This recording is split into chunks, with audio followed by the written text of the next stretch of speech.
Друзья, всем привет! Сегодня вот поехал на работу, да, и слышу прекрасные шумы, так скажем. Вот послушайте, сейчас помолчу маленько, думаю, вам будет слышно.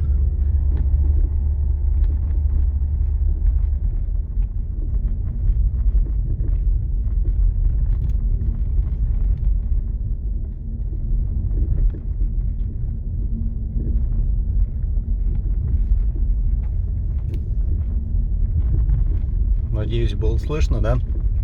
Шумит спереди, слева. На машине пробег 15270. Ну, давайте на кругло возьмем 15300 километров.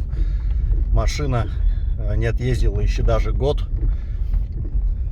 И уже какие-то в подвеске шумы у нас присутствуют. Ну, все скорее это стойка стабилизатора. Надо ехать будет на яму, в сервис. Смотреть. Но однако проблема уже есть. Что, друзья, как съезжу на яму, посмотрю, продолжу видео, расскажу. Но все скорее, я думаю, это стойка стабилизатора. Так что вот так.